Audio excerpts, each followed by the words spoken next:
माँ, हाँ? मैं खेत में पानी खोल कर आता हूँ।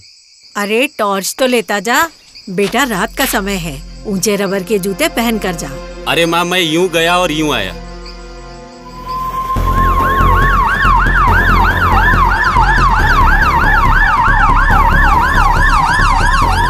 चलो चलो जल्दी चलो, पहुंच गया, आंखें खुली रखो।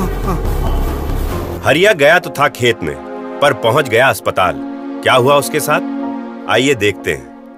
हरिया ने अपनी माँ की बात नहीं मानी। वो खेत में बिना टॉर्च, बिना दस्ताने और जूतों के सिर्फ चप्पल पहन के चला गया। रात के अंधेरे में सांप पर पैर पड़ गया होगा और सांप ने अपने बचाव में उसे काट लिया। शुक्र है कि राकेश और उसका एक दोस्त जो हरिया के ही गांव में रहते हैं, वहीं से अपनी बाइक से जा रहे थे। अरे कोई बचाओ! अरे कोई बचाओ! सांप ने काट लिया है मुझे। अरे हरिया, क्या हुआ? वहाँ।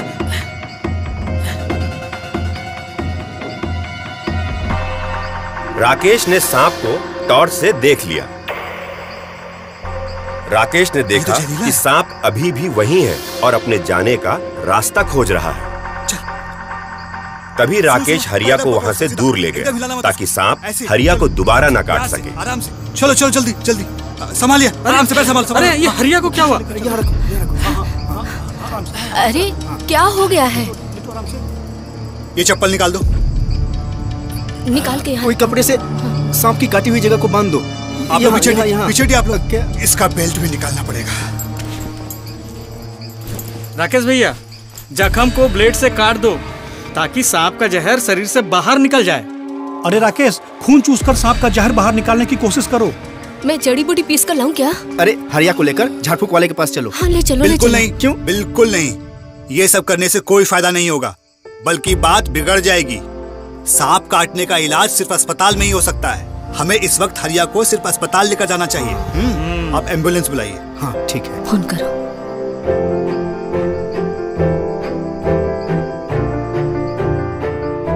ध्यान दें, सांप के काटने पर जख्म की जगह पर कुछ न करें।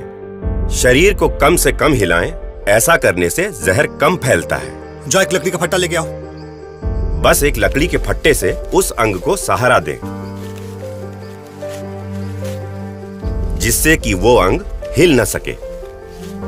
ऐसा करने से जहर कम फैलता है।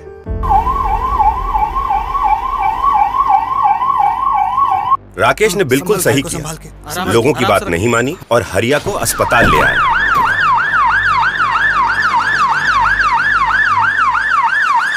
मरीज को तुरंत अस्पताल ले जाना ही सही कदम है। सांपों के जहर को एंटी स्नेक वेनम इंजेक्शन खून में मिलकर खत्म कर देता है और इससे मरीज की जान बच सकती है। ये एंटी वेनम इंजेक्शन अस्पतालों में मिलता है, पर देखिए बात यहीं खत्म नहीं होती है। सांपों के बारे में भी कुछ जान लीजिए। भारत में सैकड़ों किस्म के सांप होते हैं और उनमें से कुछ ही सांप जहरीले होते हैं, जैसे कोबरा, क्रेट,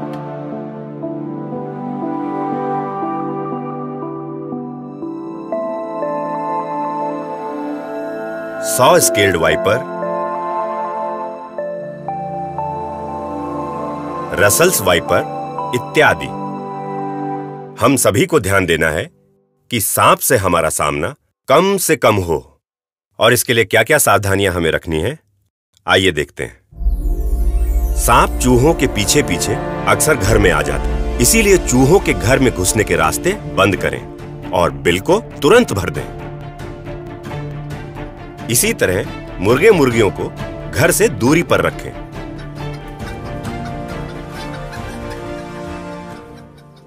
घर के आसपास लकड़ी या पत्थर के ढेर न बनाएं।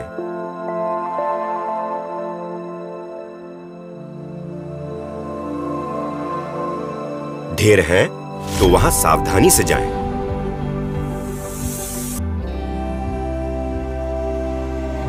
जमीन पे अगर सोना है तो मच्छरदानी को अच्छे से लगाकर और उसके किनारों को दबाकर सोएं। ट्रेकिंग करते वक्त ऊंचे जूते पहनें। सावधानी से देखते हुए पत्थरों पर ही चलें, क्योंकि पत्थरों के बीच में सांप छिपे हो सकते हैं।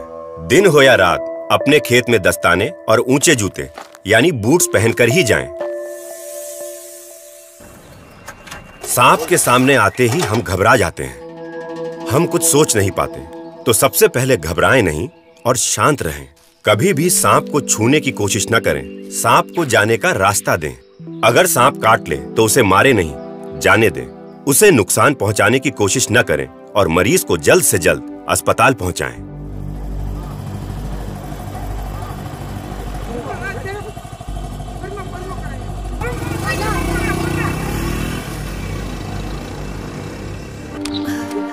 डॉक्टर साहब, हमारा हरिया ठीक तो हो जाएगा ना? हरिया तो कैसा है, बताइए ना डॉक्टर साहब। अरे बिल्कुल ठीक हो जाएगा माताजी। अस्पताल में सांप के जहर का इलाज होता है। मेरा बेटा बच गया। और माताजी, आज के बाद ना ये टॉर्च और गमबूट्स यानी कि रबर के ऊंचे वाले जूते पहनकर ही खेत में जाएगा। क्यों हरिया? जी।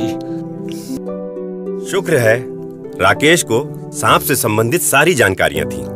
उसी की सूझबूझ की वजह से आज हरिया हमारे बीच बैठकर मुस्कुरा रहा है। तो आज की कहानी के नायक हैं राकेश।